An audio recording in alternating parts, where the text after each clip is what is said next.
Hello and welcome back to Whose Power Rankings Is It Anyway? Yes, the place where it's all made up and the rankings don't matter. Exactly. Nothing matters. We're just doing it for the fun of it, doing it for the hell of it. And it's been so fun so far. You guys have been giving a lot of great comments and feedback of what you think, how much of an idiot you think I am.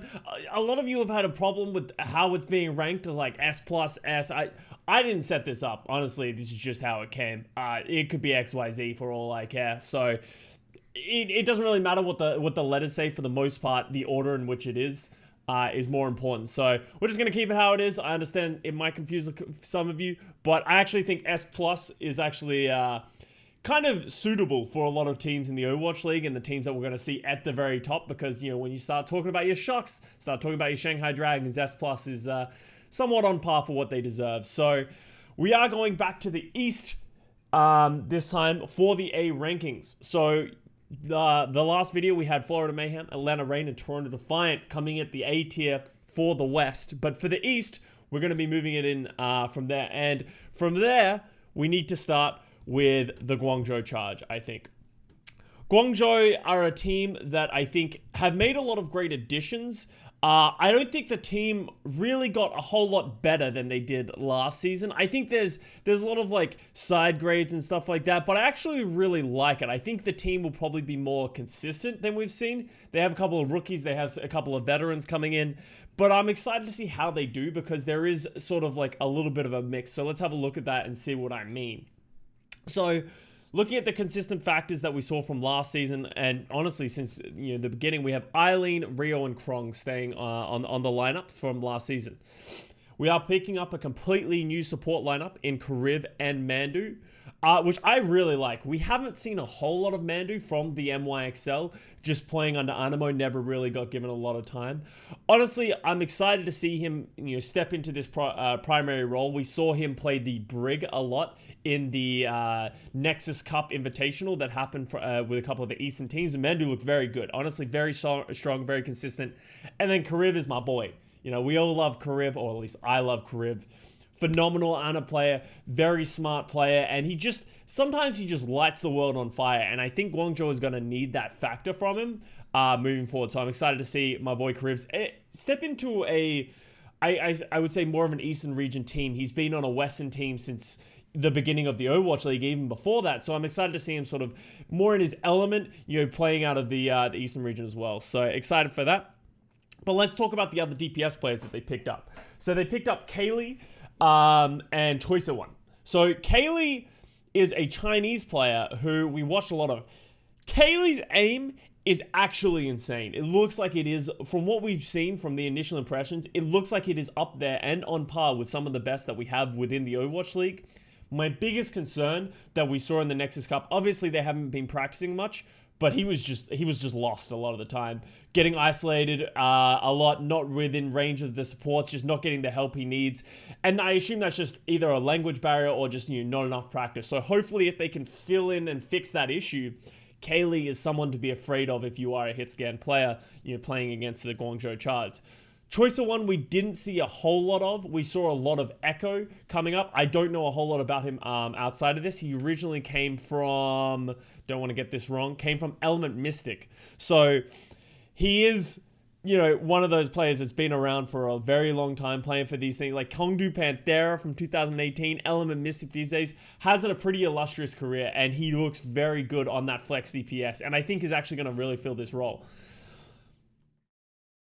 What I say by side grades is I think Charge has always had a very strong roster. I don't think that has changed at all.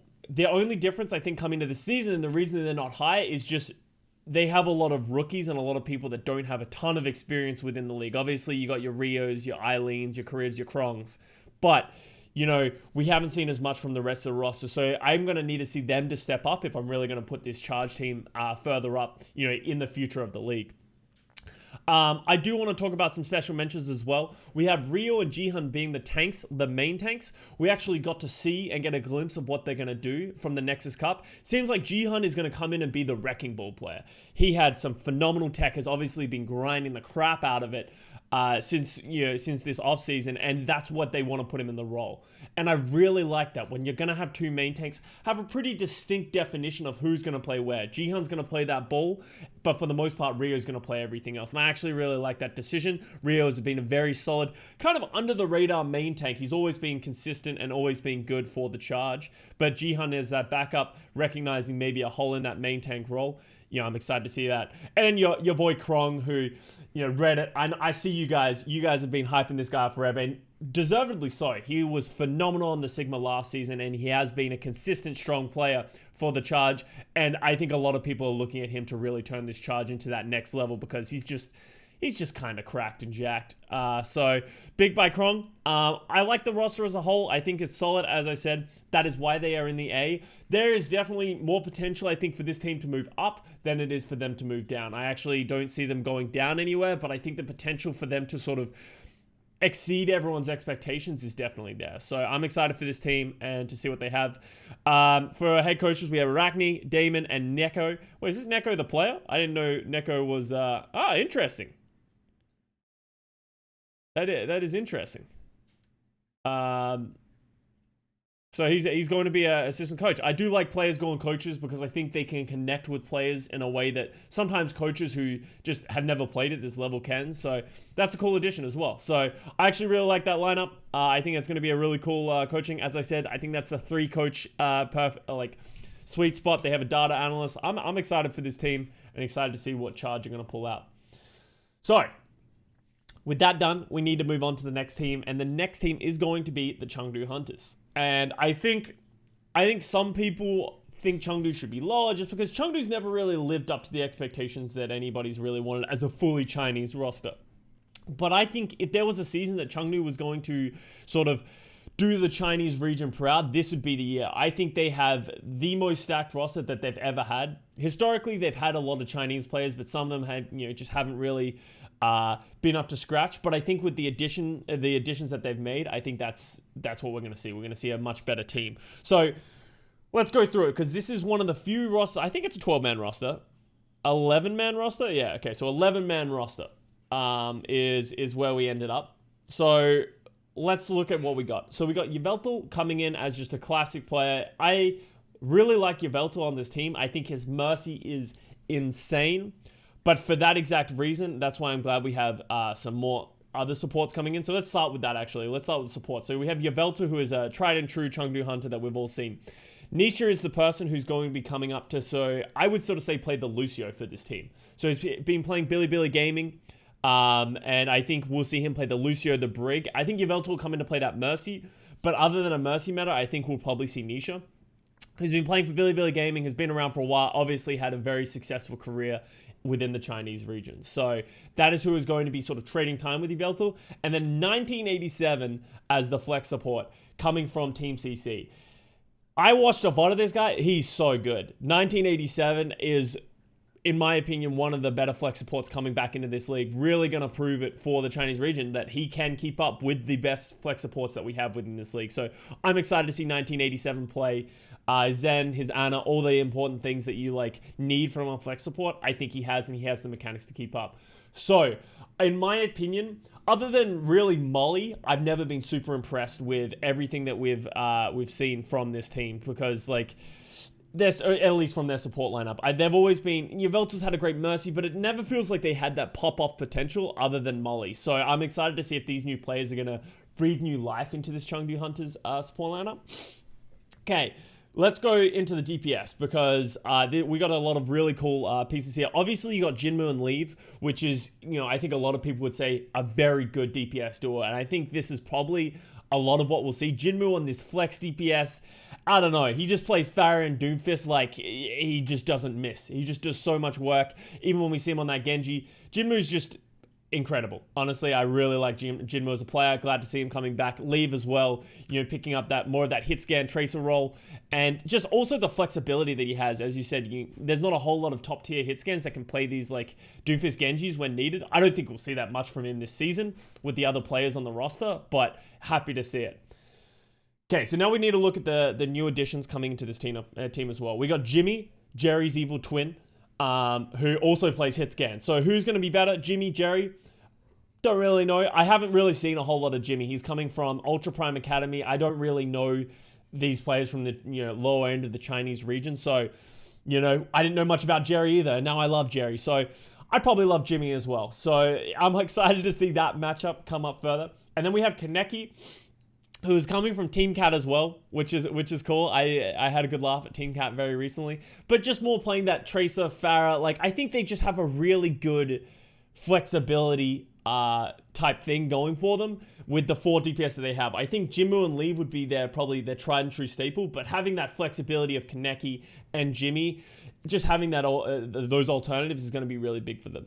I do want to give a big shout out to Kaneki's sick mullet as well. Yeah, I'm about it. I love to see it. So that's the DPS lineup. I don't think there's, as I said, too much to talk about here because I think their DPS has never been an issue for the Chengdu Hunters, especially since the addition of Leave coming to this team. So excited to see the more rounding out of it. The tank lineup, I think, is where everyone starts having their problems with this lineup because it's like they have Aiming, which is great, right? They have Aiming, but the question needs to be added. He's always had that weakness of he can't play other main tanks, really, for the most part. He can, just not at the level that we see these other main tanks play. Q Gaga. Gaga, coming from Team C, a lot of people say is one of the better main tanks additions coming into this league, almost on par with Muse and Mag and stuff like that. So I'm excited to see Gaga come in and step into that role. We're going to see something like the Charge, I would say, where Jihan's the Wrecking Ball. I think Amung's going to be the Wrecking Ball player, and then Gaga will play everything else, which is going to be big because I think that's been one of the fundamental weaknesses for the Hunters team is that they've always tried to move towards this Wrecking Ball, which has had success, but not long-term consistent success. And I think moving that weakness is going to be good. But Lei Young and Elsa as their off tanks is like where I would put this team higher if I think this weren't their 2 off tanks. I have not been impressed with Elsa or Lei Young in the last couple of seasons. I don't think that they've had very standout performances. I think they've been underwhelming in comparison to the sheer amount of incredible talent we have within the off-tank role. And I am really surprised that they didn't make a play for a better off-tank. I think you could have kept either one and then made a new addition and I would be happy. But keeping both, having Lei Young on this 2-way, having Elsa on that off-tank, I'm not sold. I think if you asked a lot of players, I think Elsa and Lei Young would be down the bottom of off-tanks that exist within the league. So maybe it'll be fine. Maybe they've made great strides and great improvements, and maybe this will be a great meta for them. But that is where I think a glaring weakness is for a lot of people moving into this season. So maybe it'll be an issue, maybe it won't. I'm excited to see the rest of the team. As I said, I think they filled a lot of holes with a lot of great players, especially coming off of Team CC.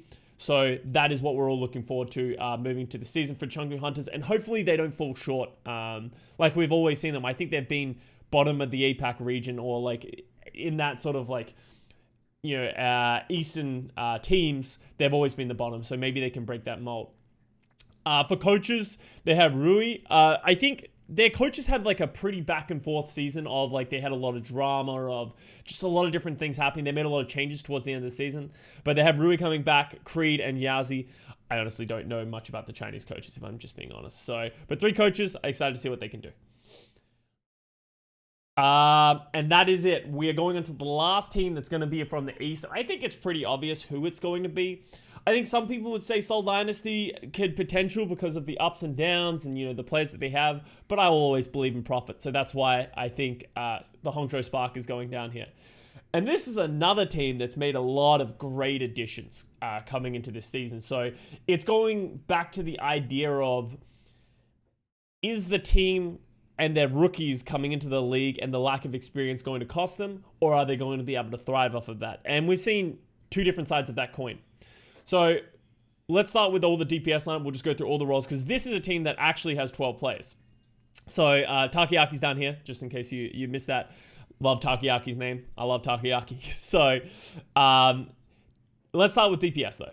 we have Godsby, who's just a staple of the Hangzhou Spark at this point. Phenomenal hit scan player, really consistent, very solid.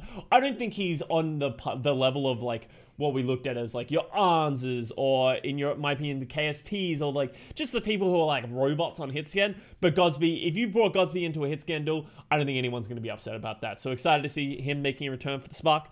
We have Architect, who was the addition last season, coming from the San Francisco Shock. I don't think Architect ever really found his footing, or even Spark really found their footing with the addition of him. Architect felt like he was having to do too much and play too many roles. Kind of like, I can't really make a comparison right now, but just feel like he was trying to fill too many shoes with his addition. You know, he had to play the Genji, he had to play the Tracer, had to play all these different things. So I'm excited to see a more well-rounded roster around him because we all love Architect and think he has great potential. So we have Shy being a Chinese player who's going to be coming in, who's been playing for Bilibili Gaming, made his, I guess, a lot of people know him from the 2018 World Cup, but then since then hasn't really made that debut back in the Overwatch League.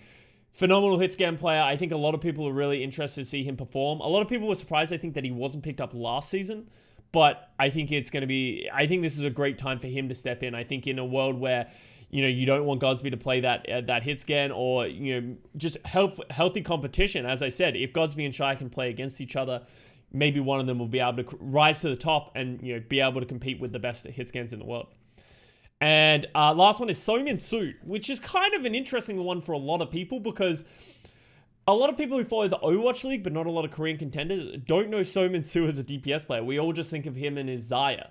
We saw little bits of his DPS towards the end of 2019 season. It was okay, nothing to write home about, but obviously fell apart with the travesty that happened with the Vancouver Titans last season and just never found a home after that. So we see Somin Su coming back into the league. I'm excited to see what he's going to bring because he is a flex DPS player at heart that a lot of people have never really seen. Like he's the Pharah, the Hanzo, the Doomfist player. Like those are his bread and butter, but I feel like I've never seen that. When you say Somin Su, you think Xayah, which is just the curse that is GOATs. So I'm excited to see what he's going to be able to apply and how much time he's going to get over, I would say, Architect, because I think Architect is probably your go-to flex DPS player on this team. Then we go over to the tanks where we have Gushwei as the main tank. I expect to see a lot of Gushwei this season. I don't really know where Takoyaki, the other main tank for this team, is going to fit in. I don't think Takoyaki has an illustrious career, right? Like obviously played on Element Mystic, but where are we going to see him fit in over Gushwei? I don't know, but I love having that backup so that it doesn't feel like, I think we've seen in the past, like, was it Spark that they weren't really happy with the way that Gushwei was playing Reinhardt, so they played more Winston goats and they leaned more towards the Winston just because of how good Gushwei is at that Winston. I think having Takoyaki as that backup and hopefully is able to fill roles that we can't see from Gushwei at certain times, that'd be good for them. And then on the off tank, we have Liege, which I think a lot of people are really excited about to see Liege in this league. When I was talking about the Chengdu Hunters not having an off tank, I think everyone wishes that they got Liege. I think Liege would have been phenomenal and would have made Chengdu Hunters that next team. But hey, Spark have got him. If you're a Spark fan, you take those because people put him on comparison to what Krong and Han Bin were last season. That is what Liege is going to be that season. That rookie off tank coming in that I think a lot of people, if Spark has success, might say that he might be rookie of the year because he has that much hype coming around him. So excited to see him sort of step in and pop off. And then we have Bernard, who is a more known player. Obviously had a big stint on Fusion University, then went to the London Spitfire. We saw him bits and pieces on the London Spitfire. I think he was very solid for them, but I think he was always splitting time a little bit. And we didn't really see a whole lot of him and see him have a lot of success. So I'm excited to see him step into this role. I expect to see more Liege, but Bernard's going to be competing for that role as well. So that is where the tank line stands up. Now we go over to the supports. We have IDK, who is been around for so long, and people sort of forgot about him. He was one of the best Lucios we had in GOATs, but we didn't really see as much of that spark from IDK outside of that.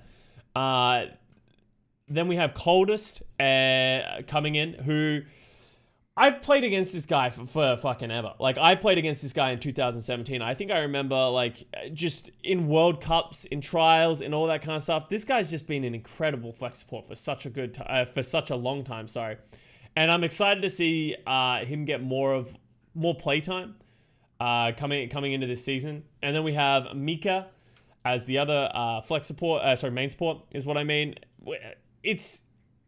I honestly, when I go through this list, I know a lot of these players, but none of them really stand out to me. And I'm excited to see if any of these guys are going to be able to break that mold, because I think Spark's support lineup is where I think they've been inconsistent. Like, obviously we have Bebe out now, so we've seen a lot of Bebe in the past for this team, but Bebe's not on here anymore, and now it's going to be on Coldest, it's going to be on your MCDs to really step up and really prove that they should be on this team. And I actually hope that we get more phenomenal play from them, because I think Bebe's solid and he deserves to be in the league, but I don't think he was, he's not one of the best flex supports that we have in the league. So maybe MCD and Coldest can prove that wrong. And then Mika and IDK, I think we'll see a bunch of split time.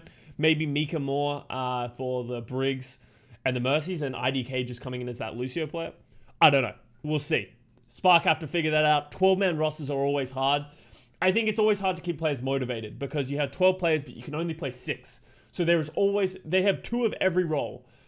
So one person from every role is always going to be sitting on the bench, which is hard to do. So I'm excited to see how they're going to play that. If they're going to come in with a core 6 that they usually want to play and make some minor additions, or if they're going to be going back and forth on time. I think we've seen that a lot from Spark in the past, and I'm not sure how much I agree with it. So we'll see. Oh, well, maybe not as much Spark, just everyone in general.